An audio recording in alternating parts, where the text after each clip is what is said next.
Tapi Indonesia, seluruh masyarakat ini harus tahu bahwasanya kami tidak pernah, saya terutama dan pihak keluarga dengan seluruh masyarakat yang ada di Panjang, kami tidak pernah ada niat mensabotase dan kami tidak pernah ada niat untuk mencelakai siapapun.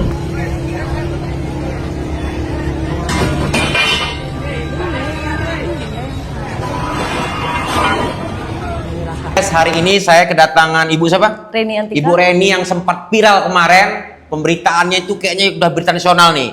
Dugaan Ibu blokade kereta. Kenapa bisa ceritanya Ibu bisa diduga ini ya? Informasi dari berita yang saya dengar simpang siur. Ibu ini blokade kereta. Kenapa masalahnya bisa sebesar gini? Coba ceritain dulu. Jadi tidak ada pemblokadean rel kereta itu tidak ada. Tidak ada. Tidak ada sama sekali. Jadi ceritanya seperti ini.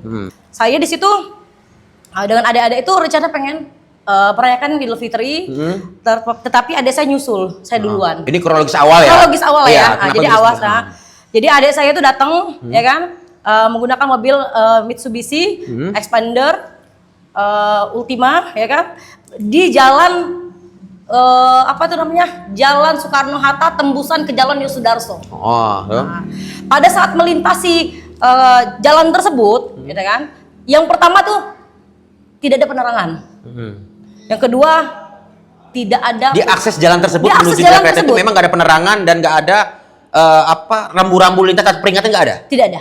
Tidak ada sama sekali. Tidak ada sama sekali, buta. Terus? Jadi yang pertama tidak ada penerangan karena gelap. Yang kedua tidak ada penjagaan, tidak adanya palang pintu dan tidak ada sirine. Sama sekali. Dari kereta tersebut ingin melewati tidak ada sirine. Setelah di TKP itu kan posisi jalannya itu kan dia tanjakan. Kalau dari Yosudarso ke Soekarno Hatta itu dia tanjakan. Karena adik saya dari Soekarno Hatta mau ke Yosudarso, jadi itu lurus, agak tikungan turun. Langsung ke kereta. Langsung kereta, turun langsung ke kereta. Pada saat turun ke rel kereta itu, ya kan, otomatis kan ngerem, namanya kan kereta dong, nggak mungkin mau terabas-terabas Pada saat kereta itu di rel kereta itu, adik satu naiklah bannya, pelan kan, naik, pelan, nengoklah sebelah kanan. Pas nengok sebelah kanan, itu karena tikungan, tiba-tiba ada sorot lampu kuning. Kaget. Baru ada sirine, tun katanya. Sirine dari kereta. Dari kereta. Pada saat adik saya sudah berada di jalur kereta api tersebut, sudah masuk. Adik saya dengan istrinya tatapan, udah pasrah lah. Udah pasrah dengan ada keadaan. Udah pasrah lah intinya. Mau apa yang terjadi sudah pasrah. Tapi karena berhubung itu mobil metik, jadi sempat ada mundur. Refleks dia langsung mundur. Berusaha untuk menyelamatkan diri. Mundur. Pada saat mundur itu, tetapi masih tetap tidak bisa karena saking kebutnya seperti kilat kereta itu. Jadi kena lah di bagian depannya. Sampai kena mobil itu ditabrak di rel kereta. Kena itu ditabrak depannya. Tapi alhamdulillah adik aku selamat. Jadi karena aku langsung dapat kabar, aku muter balik.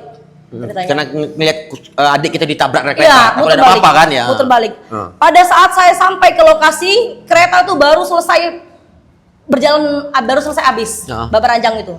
Masih dalam keadaan murat-marit, kendaraan tersebut itu masih murat-marit. Jadi pada saat murat-marit tersebut, aku nangis, meluk adik saya. Alhamdulillah selamat gitu loh. Selamat dulu. Selamat dulu, yang penting selamat dulu. Yang penting kamu selamat dan tidak terjadi apa-apa. Penting seperti itu. Jadi aku peluk, aku nangis, aku bilang sabar, aku bilang alhamdulillah, syukur kita masih dikasih keselamatan sama Allah di situ. Sudah itu tenang kan, sudah mulai agak tenang ceritanya.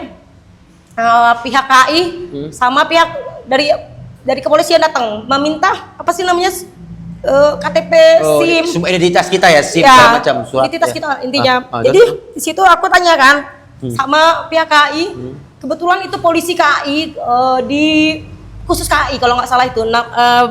Kalau tidak salah itu namanya Dantonnya kalau nggak salah. Kan saya bertanya bagaimana Pak pertanggungjawaban dari pihak KAI terjadinya kecelakaan ini dikarenakan tidak adanya palang pintu, tidak adanya penjagaan dan tidak adanya sirine. Bagaimana pertanggungjawaban dari pihak KAI? Dan apa tanggapan dari mereka? Dari pihak KAI berkata, Ibu saya ini hanya mengevakuasi. Kalau terjadi kecelakaan, jika ada kendaraan kita evakuasi, jika ada korban jiwa kita evakuasi. Kami tidak bertanggung jawab katanya kan untuk kendaraan unit kata dia. Tapi kalau ada korban jiwa kami akan bertanggung jawab. Nunggu meninggal dulu, nunggu ada nanti korban dulu. Mati dulu dong. Nunggu mati dulu. Nunggu mati dulu dong. Jadi otomatis saya marah dong Pak. Iya. Paman. Iya, terus? Saya marah. Saya bilang, oh berarti nunggu adik gue mati dulu dong, ya kan? Adik gue mati dulu, Pak. Baru ada tanggapan dari Baru ada kalian. tanggapan dari pihak KAI, ya kan? Berarti nyawa adik saya ditakarnya dengan uang gitu Iya, loh, ya iya, kan? iya. Aku bilang dengan dia, lu aja yang mati, gue yang ganti jasa harganya. Kita refleks, kena emosi. Refleks. Iya. Lu lihat dong, gue bilang nggak ada penjagaan, nggak ada palang pintu, nggak ada sirine, nggak ada sama Penerangan. sekali, nggak ada penerangan. Lu lihat dong, kalau terjadi adanya kecelakaan dan jadi korban jiwa siapa? Siapa yang akan tanggung jawab ini? Iya. Siapa yang akan tanggung jawab? Mereka diam ceritanya. Saya bilang saya tidak akan pulang dari sini Kalau tidak ada. kalau tidak ada keputusan dari KAI. Iya. Kalau tidak ada jawaban dari pihak KAI. Ya, Akhirnya di situ ada kepolisian dari Polsek Panjang menengahi di situ. Dia bilang karena itu sudah mau sholat, itu sudah jam subuh, sudah jam 4 subuh. Dan ada satu juga yang ada orang KAI, itu beda lagi orangnya. Bahasa seperti ini. Ya udah kata dia, ini nanti kita akan bicarakan dengan pimpinan segala macam. Bahasa itu kan bahasa yang pas bagi saya. Iya. Akhirnya saya ya sudah kalau memang kayak begitu kan. Jadi kendaraan adik tadi langsung dievakuasi diamankan oleh pihak kepolisian Polsek Panjang. Dibawalah ke Polsek Panjang. Setelah dibawa ke Polsek Panjang, saya tanya bagaimana akan secepatnya dikabari dengan pihak KAI. Iya, nunggu kabar berarti kita kan dari tanggapan dari KAI. Saat itu saya langsung laporan cepat online di kepolisian Polsek Panjang, laporan cepat online dan saya BAP. Terus? Langsung BAP. Subuh itu langsung BAP. Selesai di setengah 6 pagi. Akhirnya saya pulang untuk sholat id. Kami sholat id sekeluarga, salim-saliman. Sore sekitar jam 4 di tanggal 21, saya datang lagi ke Polsek Panjang. Dari Polsek Panjang itu saya bertanyakan, bagaimana Pak atas perihal kejadian ini, apakah sudah ada tanggapan dari pihak KAI? Kata kepolisian, Mbak katanya sabar, kata dia kan, ini pihak KAI siap untuk berdialog, kata dia, siap untuk berdialog di tanggal 25, kata dia, karena di tanggal 25 karena masih suasana libur dan lebaran.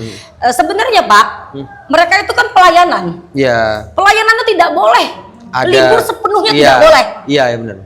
Tidak boleh. Iya, saya mengetahui itu Pak. Iya. Saya mengetahui bahwasanya seorang pelayanan tidak boleh penuh sepenuhnya itu kosong. Libur semua kosong. Kosong. Iya. Tetapi karena saya menyadari saya orang Islam dan saya juga memaklumi lah, intinya saya memaklumi kita dalam sudah suasana Idul Fitri, lebaran gitu kan. Ya mungkin mau kumpul sama keluarganya ya sudah nggak apa-apa. Di tanggal 25 kita ketemu ingin berdialog. Bahasanya kan berdialog. Jadi saya pulang di tanggal 25 kemarin. Maret kemarin.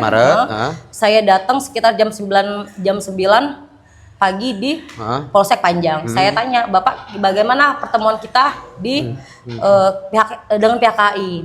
Terus? Pihak kepolisian bilang, oh ya udah katanya ini ketemuannya kita di KAI, kata dia. Jadi Pak, saya ini kayak mana? Apakah saya sendiri atau bagaimana? Oh nanti didampingi dengan kanit, siapalah supaya lupa namanya, dengan kanit ini, dengan tim untuk bertemu dengan pihak KAI. Ketika kita ketemu di KAI, jadi di tanggal apa kita ketemu dengan pihak KAI? Di tanggal 25 itulah. 25 itulah, di siang hari, sore hari? Di sekitar kami muter balik itu sekitar jam 10, mungkin sampai sana tuh sekitar jam 11 Pak. Sampai di situ kita diskusi, apa tanggapan dari KAI sendiri? Kita sikat. Jadi kayak begini, saya kan bertanya baik-baik. Pertamanya saya masuk, assalamualaikum kan, saliman dengan Humas Jaki, Humas dari KAI sendiri. Manajer humas KAI dengan Bapak Zaki, dengan Bapak Teguh kalau tidak salah namanya.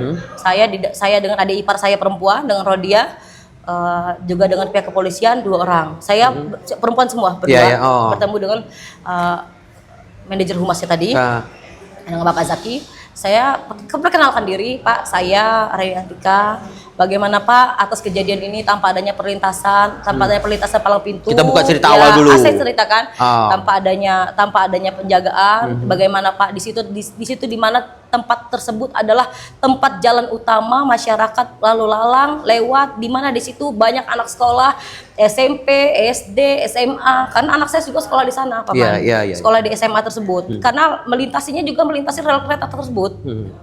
Melintasi rel kereta itulah, jadi kan. Jadi saya pertanyakan seperti itu. Terus aku bilang, apakah harus tunggu ada Korban dulu. seperti Ada yang meninggal dulu. Ya, seperti tahun 90-an dulu di Jalan Baru. Baru diperbaiki, ada rambu-rambu. Baru diadakannya terowongan, baru diadakannya palang pintu, Iya. saya bilang gitu kan. Dan pihak KAI cuman bilang berdasarkan undang-undang. Undang-undang. Ya. Dia berlindung dengan undang-undang. Berdasarkan undang-undang, kata dia, berdasarkan undang-undang, perlintasan kereta api dikelola dengan Dishub. Kata Bapak Zaki. Saya masih ada videonya. Dengan dikelola dengan Dishub. Kami tidak bertanggung jawab dengan adanya palang pintu tersebut, kata dia. Loh, Pak, tapi nabrak kereta, saya bilang kan. Kalau memang Dishub, tolong dong jembatani kami dong. Kami ini kan korban. Iya. Ya kan? Kenapa kok kami yang harus ke sana ke sini? Harusnya temukan dong kami bertiga gitu loh. Saya atau hadirkan dua rapat tersebut. Pihak KAI bilang, ya kenapa nggak dihadirkan dengan kepolisian? Loh Pak, saya ini korban loh. Ya tanyakan dengan Pak kepolisian. Loh Bapak kan koordinasi dan kerjasama dengan Pemkot setempat. Aku bilang, kenapa nggak Bapak sekali dengan pihak kepolisian yang membantu saya ini korban loh Pak? Saya bilang, gitu kan. Ibu berdasarkan undang-undang katanya perkereta-apian itu katanya adalah prioritas. Bener Pak, prioritas, saya bilang. Bener prioritas. Kalau kami tahu. Kalau kami tahu. Kalau kami nggak tahu kayak mana Pak? Aku bilang begitu dengan beliauan. Tanpa adanya palang pintu, tanpa adanya kereta, tanpa adanya sirine, tanpa adanya penjagaan, apa kami tahu? Apa kami tahu? Adanya kereta tuh mau lewat. Kalau nggak ada dari peringatan atau rambu lalu lintas, nggak boleh kami sampai terabas saja. Jadi setelah itu beliau berbicara, Ibu kata dia kan, perlintasan palang pintu pada zaman Belanda, saya ingat banget itu dia ngomong, pada zaman Belanda adalah untuk menghalangi atau untuk mencegah binatang buas, kata dia. Bapak itu pada zaman Belanda, saya bilang. Ini 2026 Bapak, saya bilang. Ini di kota, bukan hutan, saya bilang. Itu apa tanggapan mereka? Dia diam aja. Berdasarkan undang-undang palang pintu itu ya terjadinya itu utama, kata dia. Bapak ini udah banyak loh Pak yang kejadian. Yang udah kejadian tanpa adanya palang pintu, tanpa adanya penjagaan, tetapi tidak ada responsif dari pihak KAI. Dia tetap bilang, Ibu pokoknya palang pintu itu pokoknya Dishub. Dia lempar batu sembunyi tangan di Dishub. Ketika setelah kita diskusi tersebut, apa hasilnya diskusi itu? Tidak ada titik temu, Pak. Nggak ada titik temu sama sekali. Tidak ada titik temu. Makanya kejadian kita diduga blokade lokasi habis itu. Apa itu sebelum? Itu sebelum. Jadi dari kantor KAI dari kantor KAI itu, jadi saya berbicara dengan salah satu anggota Polres, Intel untuk dia bilang, Ibu tunggu, kita mediasi lagi. Mediasi lagi. Sebagian ada yang ke Dishub, sebagian ada yang di KAI. Ternyata setelah dikonfirmasi ke Dishub, jawaban Dishub tidak semuanya dikelola oleh Dishub. Ada wewenang dari KAI juga. Sebagian dikelola oleh pihak KAI, seperti itu. Jadi kami harus lapor kemana, Paman? Saya sudah laporan ke kepolisian. Sudah laporan ke KAI. Sudah ke Dishub. Saya harus kemana? Apa yang harus saya lakukan? Saya kan ini masyarakat. Di situ di mana tempat anak saya juga berlintasi jalan tersebut. Coba dong, maksud saya tuh lihat dong. Lihat dong pemerintah, lihat dong. Terus pihak KAI itu lihat, jangan cuma bisa megang pulpen dan katanya. Lihat KAI dan pemerintah ngomong di situ di kamera.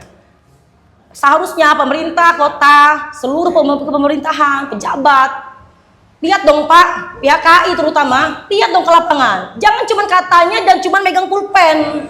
Turun dong ke lokasi. Turun dong ke lokasi. Jangan cuma katanya dan katanya. Jangan cuma megang pulpen, lihat dong di lokasi. Ada nggak perlintasan tersebut? Ada nggak penjagaan tersebut? Ada nggak penerangan? Ada nggak sih? Masinis itu, coba dong di cross check dulu mereka itu. Bener nggak kinerja mereka itu? Pada saat di pengkolan, di perjalanan tuh ngelakson tuh bener nggak? Coba dicek dong.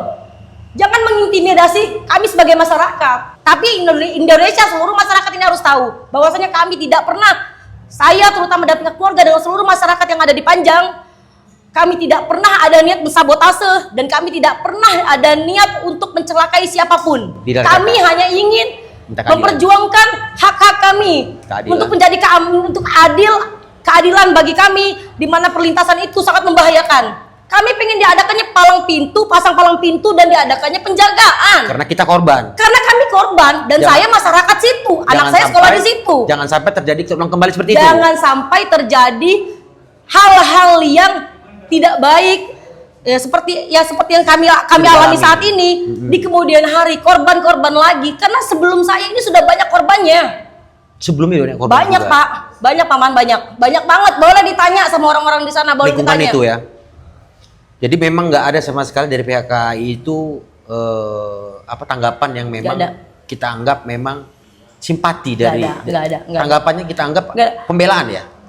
Jadi nggak ada sama sekali dari pihak KAI, nggak ada. Jadi kayak begini paman, kami melakukan seperti itu tidak lebih dari 1 menit yang harus paman. Tapi itu katanya ngebayar orang atau memang keluarga kita itu yang ngangkat besi itu? Itu demi Allah dan boleh disaksikan, itu masyarakat situ, keluarga saya dan seluruh masyarakat situ juga ada semua. Kami tidak pernah membayar 1.000 perak pun. Saya haramkan tangan saya ini membayar siapapun. Kami tidak pernah membayar, nggak ada bayar-bayaran itu, nggak ada. Kami merusak itu nggak ada. Kami sabotase nggak ada. Di mana sabotasenya paman? Saya mau tanya dulu.